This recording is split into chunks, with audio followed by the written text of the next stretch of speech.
Hello there, ladies and gentlemen, boys and girls, children of all ages. My name is DB333 and welcome back to Hearts of Iron 4, The New Order, Last Days of Europe as the Greater German Reich.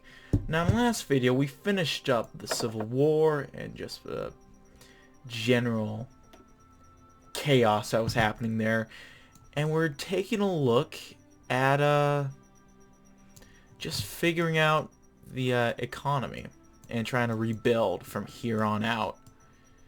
Now we're probably just gonna ignore the whole South African War thing just because, well, I mean, it's, even if you do fucking win it, you're gonna get a Greater Germany just hopping in and fucking things up, so that's not really something that I desire. Spoiler alert if you didn't know that, I guess. So I figure, why waste time when we can just do something else, you know? So we'll get some more tanks, some more of that. Maybe some improved jet fighters. Working on these bad boys. Improved attack helis. Let's try these. Improved jet transport. Improved jet strategic bombers. Get some strat bombers. I guess some tactical bombers. Why not? Let's do it. And then for boats, convoys. When in doubt, convoy up. As I always say in all my videos. Anyway, so we're just, the main deal right now is that we gotta get back of control of our spear again, or sphere, not to be confused with our spear, which I've learned that spear is apparently the right way to say it. So I'm not doing too bad. So we have the Dutch and Denmark, along with Prague or Bohemia. But we're already dealing with Bohemia. We'll figure that out in a few days. The main question is Prague. How all that's gonna go down right now, and then we'll get worrying about, you know, the Dutch and the Danes. It looks like Werner over here is held out. I think. Yeah, we'll see what happens with that. We have Cornelius, too.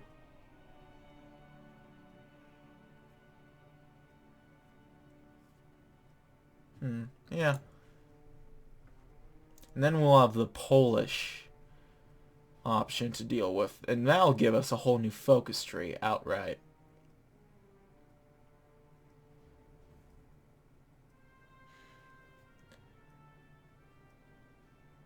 Yeah, but we'll have to wait and see, of course. First things first.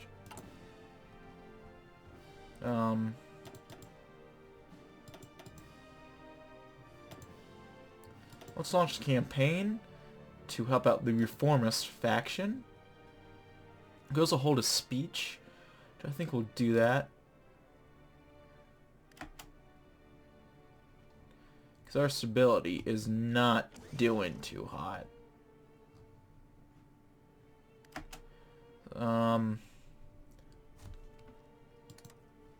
Make some token promises too while we're here. And we got a bunch more stuff. Wow. Wowza. Let's move guns for top. Is that really necessary? No. To have it like it was.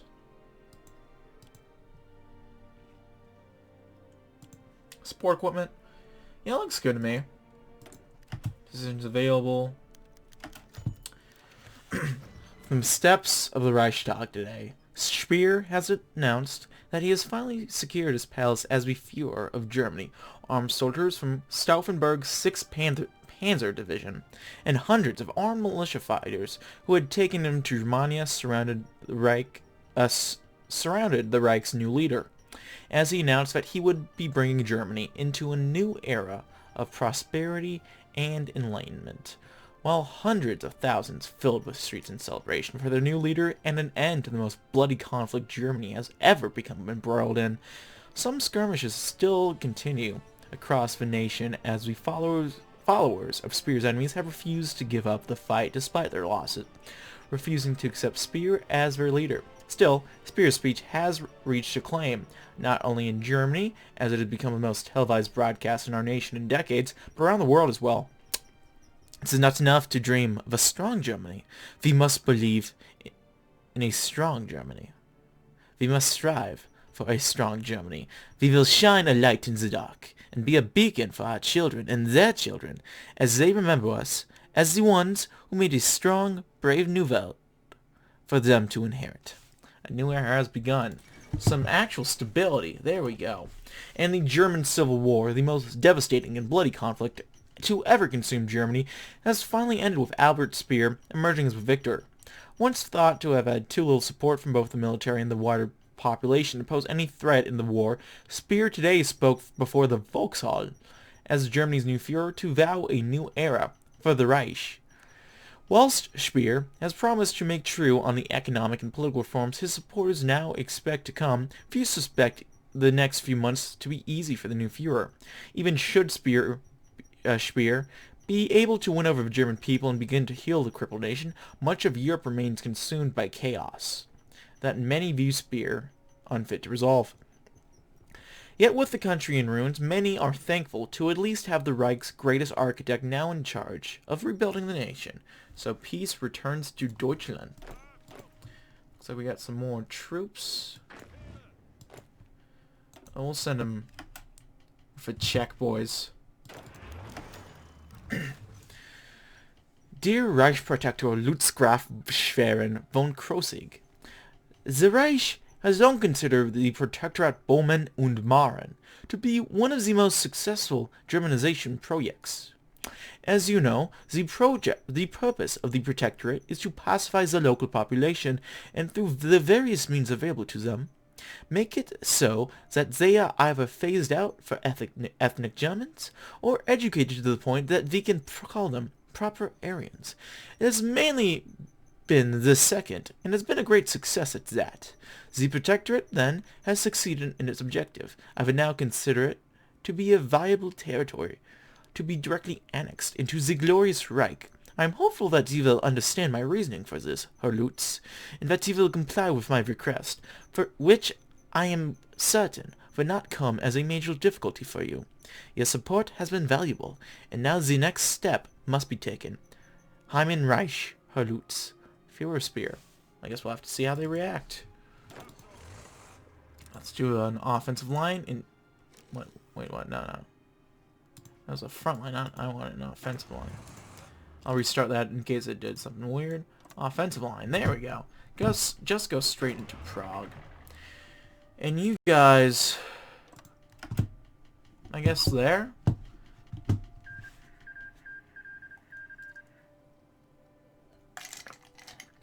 Oh, there go the governorate. Offensive line. Prep to go into Amsterdam, worst case scenario. I doubt it'll come to that, but we'll have to wait and see. Okay, we got the double decknet done.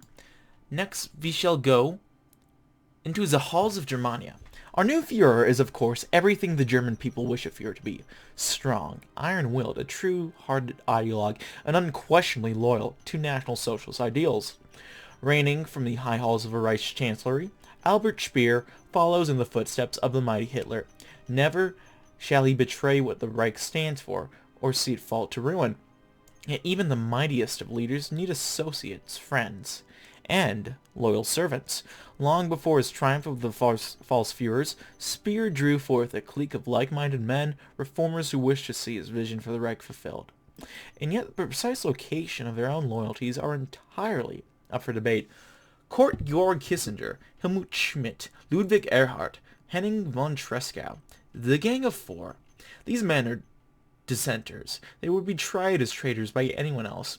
They are regarded as barely loyal to National Socialism as best. Yet they are the Führer's chosen men, the last best hope for Germany. in more ways than one, perhaps. Now, 3 of the 4. Tresckow, not Tresckow. Tresckow was not a previous German chancellor. I believe he was one of the main generals in charge. I think one of the real-life plots to kill Hitler. That didn't work out. He either suicided himself or he was killed. Either. But Erhard, Kissinger, and Schmidt were actually West German chancellors, which is interesting. And so, you know, I kind of...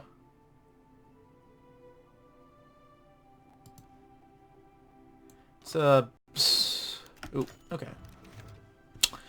This letter is to be addressed to the current Führer Speer. I greet you warmly, my dear Führer, leader of the Reich, the Thousand-Year Empire, the eagle that soars over Europa. I would gladly accept entry into Germania, seeing how my leadership of this protectorate has led to it being established, almost entirely Germanized. There is, however, one issue that both you and I must confront. There has been an issue going around, a very strange one in that. We both know of the SS, the cancer that manifests itself as the Ordnungsstadt Burgund, but also as small tumors that spread around Europe. They spread here too, but fortunately the Czech Guard has, under the leadership of Rudolf Toussaint, beaten back this nest of degeneracy. For that, Rudolf has called for a special proposal to be made. For their honors, for their efforts, he desires for the Czechs to immediately be recognized as honorary Aryans. My Führer, it is only with you would I have even bothered sending this proposal back to you, for you are an understanding leader. It is my hope that you can accept this compromise in order for the Protectorate to be now and forever fully integrated into the Reich. Heil! Reich Protector Luftgraf Schwerenwurst-Krosigk. You know what? That is, that's nothing but a small barrier. I'm sure we can, that's reasonable. I'm okay with that. Gotta stay there. And I think with that, we'll go ahead and swallow them up. And then we'll do a Dutch problem. Our Germanic brethren in the Netherlands have torn themselves away from the spirit of the Reich, shockingly claiming their total independence despite Europe's cries of protestation. We shall attempt to reintegrate the Dutch back into the Einheitspact. We'll see how that goes.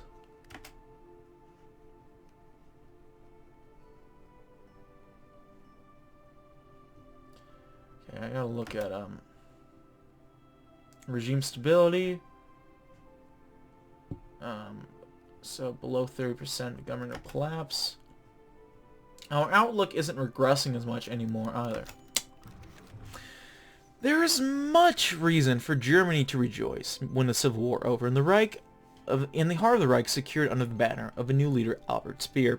For the reunification of the folk, however, there remains many battles to be won. The Germanic people of Europe are divided, scattered across the continent, a stark contrast to Hitler's Grand Alliance system, and a definite liability to the new regime in Germania. To the west, Germany's brothers in Holland have yet to rejoin the pact, leaving both the fatherland and the Netherlands in a precarious position. For now, for the new Führer and Foreign Minister Schmidt, re-entry of Holland has become a diplomatic priority. A negotiation with Cornelis van Gelkerkerk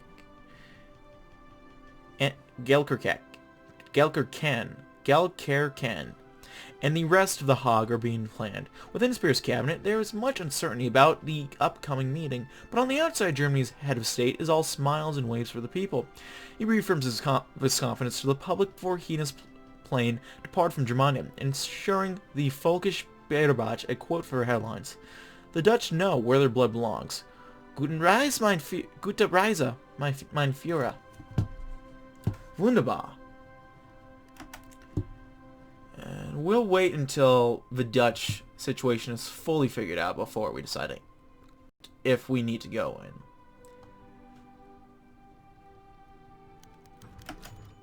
This letter is to be accepted to the current Führer, Albert Speer. These past 3 days have been worrisome, my Führer. Ever since I received your letter, there's been chaos in the government. Panic struck many of our people, but I can say for certain that I have kept a clear head in these times. Immense pressure has been put on me from Rudolf to continue negotiating these terms. Eventually, however, I forced my hand and he had to back down after a fierce argument we've recently had. I write this letter to you regarding the concerns between the Reich and the Protectorate, with a simple sentence. We accept. More lands to the Emperor. Ooh, Wunderbar. It looks like we lost for troops, which is a bit of a shame, but you know what, I'll take it. Let's check out Bratislava. Check out Slovakia. Authoritarian democracy. Jan Golian. Placeholder. Information. Free Slovakia, question mark. Oops. Yeah, Slovakia. I was about to say, is it Slovenia? Because, you know, they're similarly named. Roughly similar location in, sort of, in Eastern Europe. Sort of with Slovenia. That's more southern Balkans, but... The Germanization of our northern protectorate has been underway for the last 2 decades. So the future of his nation in relation to the Reich, we must also address its changing political situation and work towards integrating it back into the Einheitspact. So let's approach the Danes. In the halls of Germania. Next we'll go to the streets of Germany. Celebrations engulf Germany on the scale not seen since our defeat of the Bolsheviks in the Second World War. Not even of the devastating losses and ruination of the Bürgerkrieg can meet the joyous outpourings of the desperate, the disillusioned, and the destitute. Rightfully so, for if our Führer and his dream of reform had not triumphed, all of the Reich would undoubtedly be cast into darkness forevermore. Still, this euphoria, while good for PR, is a double-edged sword. Amidst the drinking and instant joy, there remains unsavory elements. Students of forbidden literature and ideals who have become emboldened by the defeat of hardline Nazism and militarism. We must begin to rein in the people before their intoxication becomes a catalyst for radicalization. So we'll lose some National Socialist support, but we'll get back to it.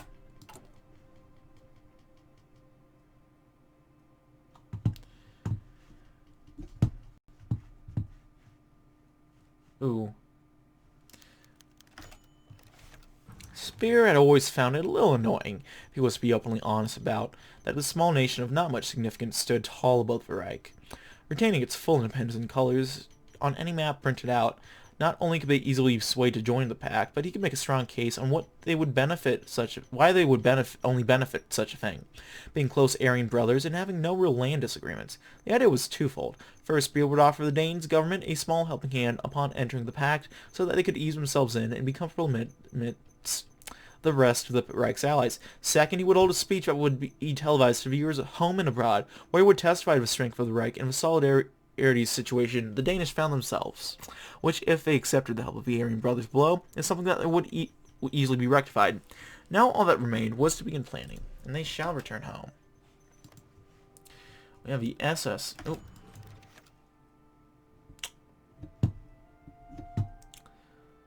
Was he certain once? It was certain he wasn't now. Decades under the doctrine of any belief can push the faith of any man, especially the smart ones, and if anything, Speer certainly considered himself clever. It's precisely this intelligence which commanded Speer to appear to the Dutch reactionaries through race in his negotiations. In a speech to a collection of statesmen in the political capital of the Netherlands, the Führer connected the philosophical genius of the Dutch Descartes and Vodius with the German Leibniz and Goethe. He connected the diplomatic centrality of the Hague with Bismarck's focus on alliances and peace. Both nations, Speer went on, shared a common history of honorable monarchies and fair republics, feudal states and global empires. Truly, there was a unique and profound link at the level of blood that connected the Dutch and the Germans in genetic brotherhood. This conclusion, a raucous applause, erupted from the gathered crowd in the Binnenhof. Speer wasn't certain about Jews, but he was certain that Europe did have an inferior subhuman infesting it. This is where we get weird. The proud Aryans of Speer's homeland clung on to every word of Germanic superiority that emerged from the Führer's mouth, a mailing conservative ears from Amsterdam to Danzig, fixed on his voice in their radios and television sets like pigs. The true Untermensch of the Reich lapped up Speer's lies. We're brothers in race. Oh, that sneaky fucker. How's Norway doing? Okay, they got the Arbiter Party. No more neutrality. I'm guessing we'll see them try to rejoin the OFN soon. Maybe join up with Sweden. So are we gonna get these guys. That was a kingdom. Oh, no. Oop. There was nothing particularly outstanding about Denmark, he thought, when Speerite actually looked over the economic analysis of the country. Nothing at all that really made it especially valuable, besides being another source of manpower and labor to feed into the Reich. That wasn't the concern here. However, even if Speer considered the Danes to be easy candidates for Germanization, they were to become allies first, and anything else would come afterwards. A short and direct economic plan was drafted up which would give the Danes small temporary privileges upon entering the Reich. This would take up a small portion of the Reich's budget, and perhaps annoy the other subjects of the Pact slightly for favoring them like this, but continuing to concentrate rules across Europa would only benefit everyone involved. Now on to the next step. Damn, I feel like I'm playing diplomacy. I feel like a real-blown, like, political science major. Which I kind of am, so that's actually impressive. No. Main major is history, but you know.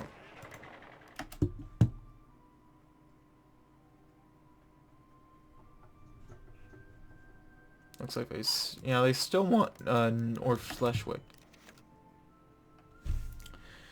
It was in his negotiation that Speer realized he had underestimated the Dutch. Dealing with a nation built on foundational traditions of economic, diplomatic, and trading expertise was not, he discovered, a walk in the park. To the Dutch, Speer, after some amount of stern lecturing and heated argumentation originating from one Ludwig Erhard, elected to offer them economic subsidies. Instead of immediate acceptance he'd hoped for, the German Führer was met with smiling faces of a Dutch ministry, or likely followed by Erhard sending Speer a responsive glare. They demanded more. Much, much more.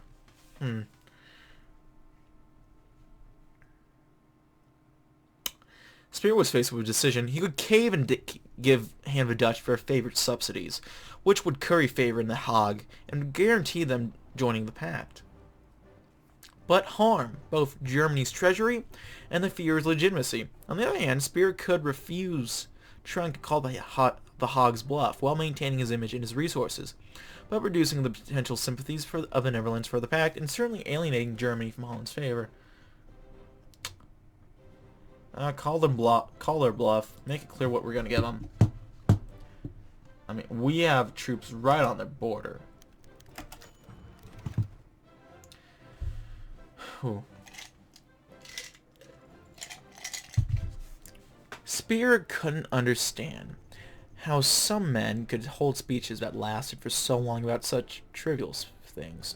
This chiefly was one of those trivial things. He was already so close in convincing them to join, he was almost visibly annoyed with dragging it out with the Danes by the time he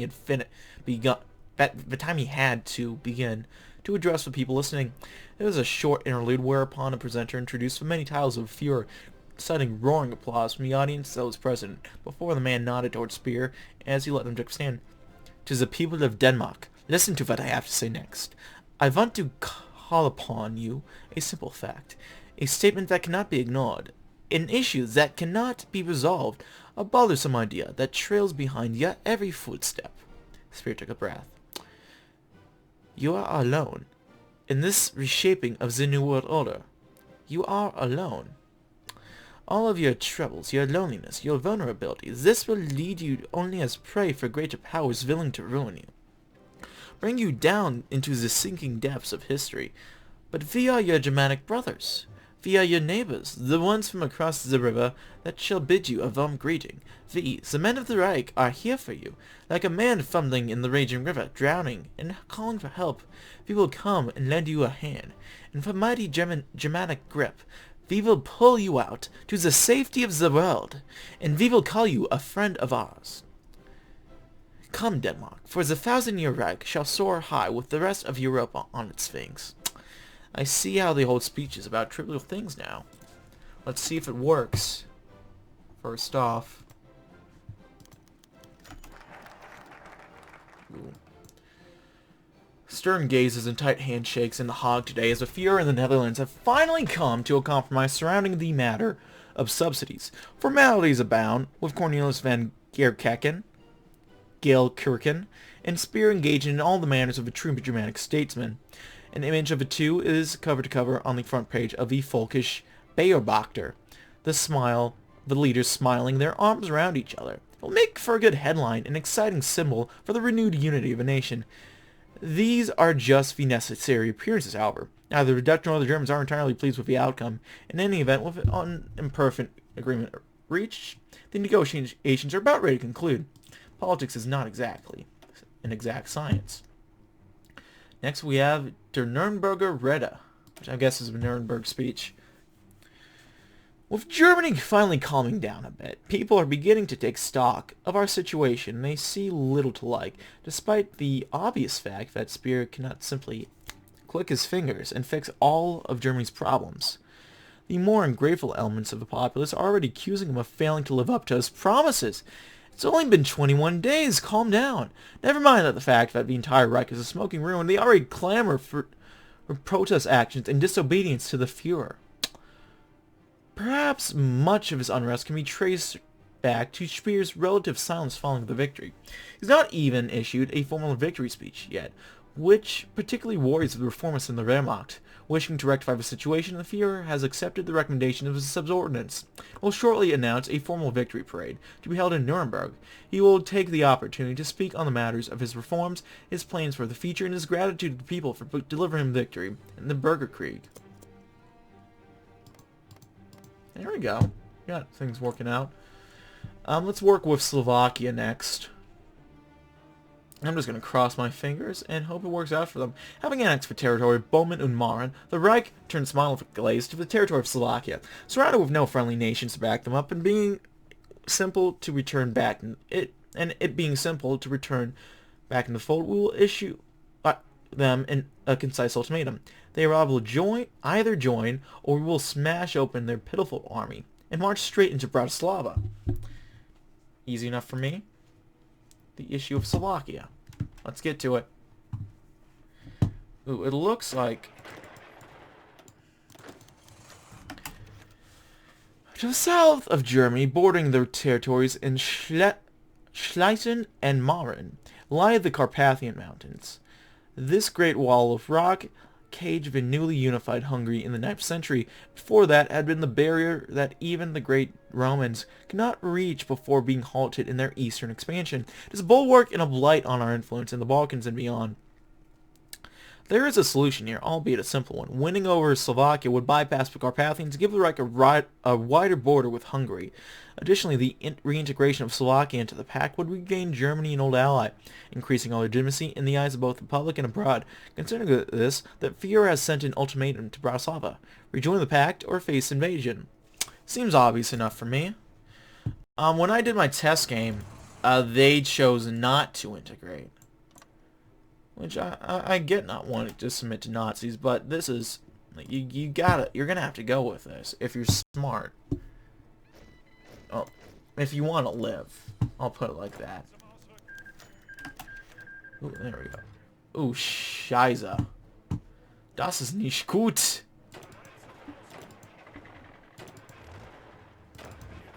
All right.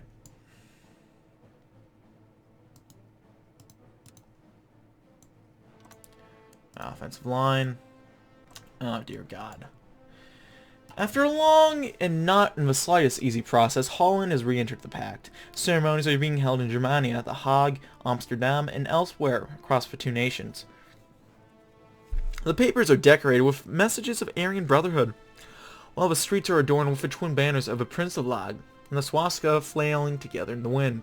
Holland and the Reich are now themselves flailing together in the wind. In a hostile world still haunted by Hitler's ghost, one more ally for the Reich is far from being for granted by the Fuhrer. It's far from being taken for granted by the Fuhrer.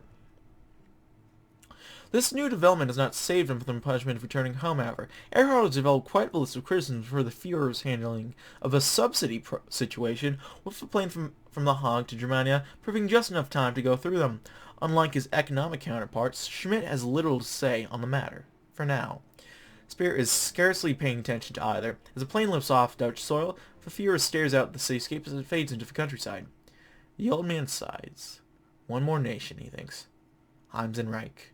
So, the Dutch rejoin the Unity Pact, and the Zollverein. So yeah, we got just a normal fascist Compared to, we got a despotist, fascist, authoritarian democracy. The black sun's rays spread further. Let's go for model colony. The so-called model colony of the Reich, once a bastion of strength and loyalty, has been ravaged by internecine warfare and chaos. To ensure stability in our territories, we'll shift our eyes eastward to deal with the Reich Commissariat Ostland. So Jechlin and Ostland. Whew. Few names provoke such strong reaction in Germany as the name Schutzstaffel. Most react with hate, some with fear, some others with disgust. No matter who you ask, however, you're almost guaranteed to hear a tale of their brutality.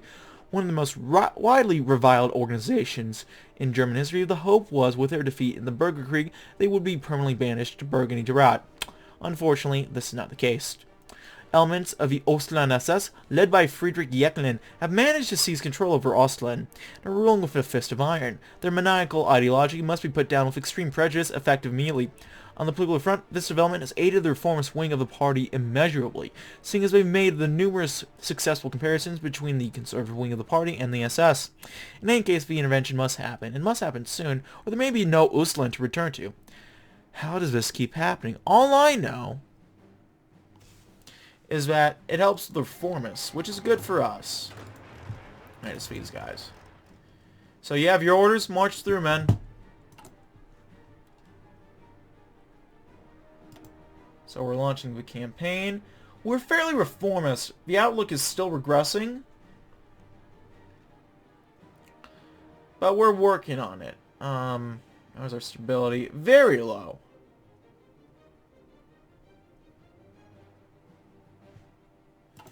But we'll keep marching. Hopefully a couple extra troops will help us figure it out. We have the Fallschirmjäger. Oh! We have a full-blown extra army right here. In fact, we'll put all you guys there.